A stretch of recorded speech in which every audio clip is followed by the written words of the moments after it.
In the part one of this video, we started to talk about finances. Okay, yes, and I made mention that there is a part of finances that some people often in the church describe that as the Babylonian system, but that is the title they are giving for it, and I think it's come from this famous book.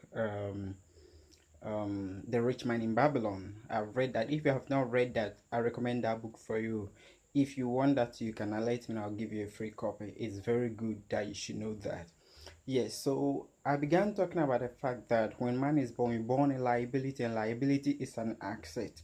So we're born into debt. That is the reason why things like loans and debt exist, and that is the foundation for great wealth accumulation. Like I say, it's only few people that when they start their adventure in life, they have the founding, they have help, and money is in the house. And actually, you come down to the ancestor of the richest man, they all started broke, you understand. So we cannot ignore the role of debt. But like I said, there are levels and realms of finances and graces. Okay, there are some men of God and some people who are operating at some powerful and supernatural peaks and levels in terms of finance. There are people that can literally command money. Okay, it is not magic. I'm not talking about the acrobatic display that you find these force people using satanic power to do, that you take that money, you go just like do I have some disappear and those kind of, no. But in reality, money can be called forth. Actually has happened in my life in sometimes. And I think 3 months ago I was going to school and then going to work, and when returning I decided to buy something, so I took 50 cedis aside my transportation. So returning, I didn't buy that thing because later I thought about it, I already have some at home. I wanted to buy more for future, but I thought let me finish using this one. And when I wanted to pay the transportation, I wanted to give that money. It was 50 cedis notes to the taxi driver so that I get change miraculously. And I remember when I was back there at work, I said something like I multiply every money in my account now. And by that time, it's not something I just said because I need money. No, I didn't need money. Okay, but then it came from my spirit to say it. So I said I multiply my money twice now. Once I said it, I just thought it was a normal confession, just like I often receive inspiration to say things like that. So I just said that.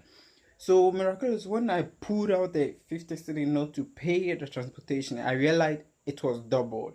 So I'm trying to tell you that working in financial fortunes is true. I have not gotten to that level where there are great men of God such as Pastor Chris and others who can literally command money in that way. They can tell people to count and they will keep counting.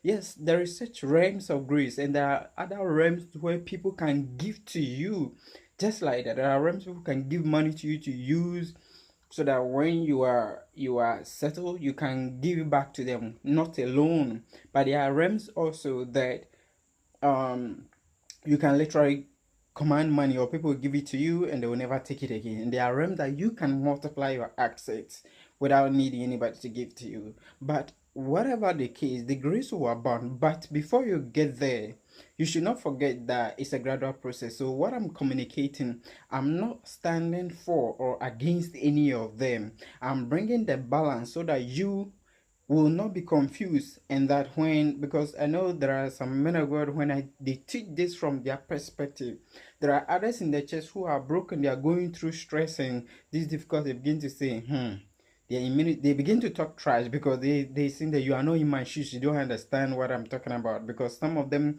have been confessing it's not working. Yes, everything you need is available for your spending, but your faith grows into it. So when it comes to finances, remember, at a starting point, you should learn to take advantage of debt if you want to grow in finance, because you should be a businessman. It is very important, or businesswoman going to help you. So you have to learn that, but you should not be limited by borrowing and by debt. You should grow that as you expand, you begin to sustain yourself without needing help. Then you can grow into the supernatural where you can expect God to also do miracles.